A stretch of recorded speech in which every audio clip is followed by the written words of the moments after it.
Yo, yo, yo! Hello guys!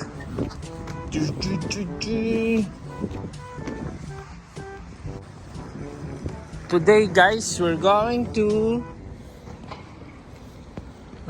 walk guys. Ano problema? Because our car is flat.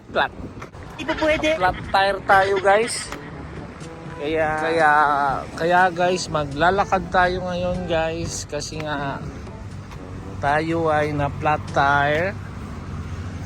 Bola lang yan. Kaya tatawid tayo sa kagandahan dito guys. Pag tumawid ka, pindot ka lang dito guys. Dito pala, pindot ka dito guys.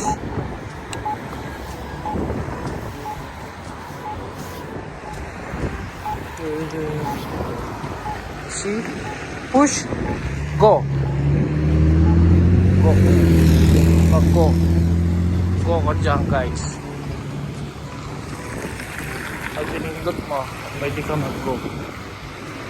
Mag-walk tayo guys. Magbabas tayo. Hintay tayo ng bus. Ang darating siya. Waiting time around 15 minutes or 20 minutes guys. Waiting sa napakamalamig na lugar. Mag-aantay tayo ng bus. Ganyan dito guys. 15 minutes, 20 minutes kang maghihintay. Abang-abang tayo guys dyan, no? Dyan na daan. Dyan tayo nagtrabaho guys. Kaya dahil sa wala tayong sasakyan na flat tire, kaya bus na lang tayo. Pwede ring it's either may dalawang option ka guys. Pwede mong lakarin yan. Mga 20 minutes na paglalakad, darating ka na sa bahay mo. It's either maghintay ka nito ng bus. 15 minutes or 20 minutes hintay, may bus nang darating. Paano pag snow na lang guys? Snow. Kaya nga may nakahanda tayong gloves guys. Nagka-gloves tayo kasi sobrang lamig. Alright guys. Kung wala akong sasakyan, kaya kailangan talaga may sasakyan dito guys. Paano na lang kung nag-snow? Maninigas ka dito sa lamig guys. Alright. Hintay muna tayo.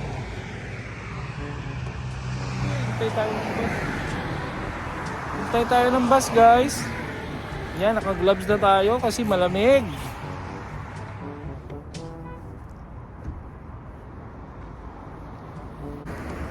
Yan guys, nakatayo tayo sa bus stop guys.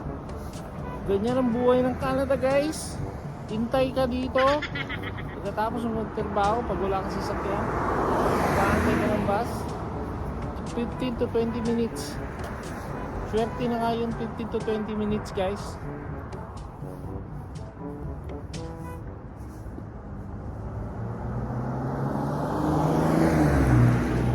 Mas maganda, upo muna tayo guys. Kasi nga medyo matagal yung bus. Tsaka pagod na tayo. Kaya mas minabuti ko nang maupo hanggang yan guys. Canada pa more guys. Alright, 15 minutes tayo mag-aantay ng bus. Alright guys. Ewan ko ba guys kung bakit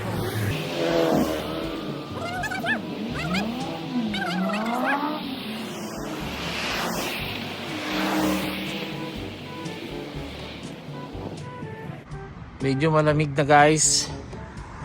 Nafe-feel ko na yung lamig kahit naka-gloves. Yung mukha ko nanlalamig na. Guys, buti na lang guys, mayroon akong card pang natitirang card. May laman pa tong card ko guys. Alright, yan, marami na kami naghihintay guys. Yan guys, nandyan ang bus guys. Nandyan ang bus. Guys,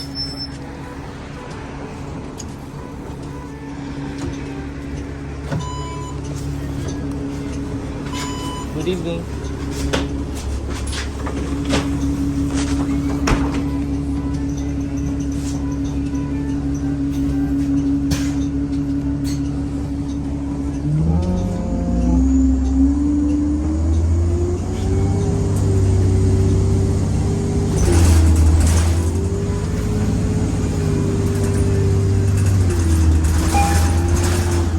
Yan.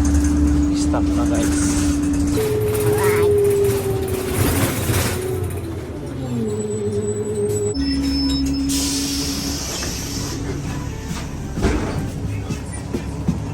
Thank you.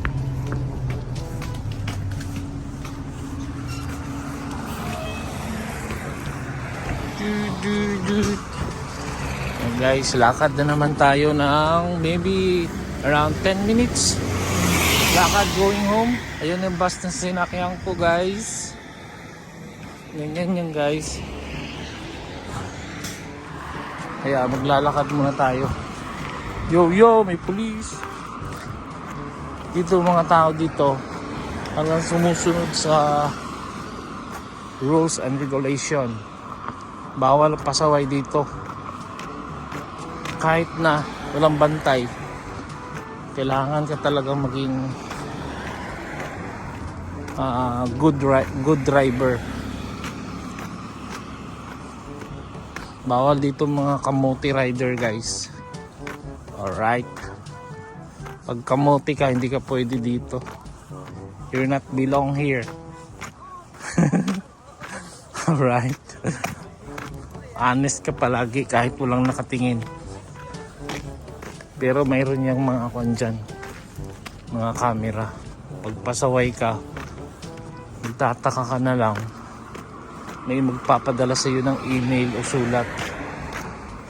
Pag nagrehistro ka na ng renew ka ng lisensya mo, ayun, meron ka ng violation, bayaran mo.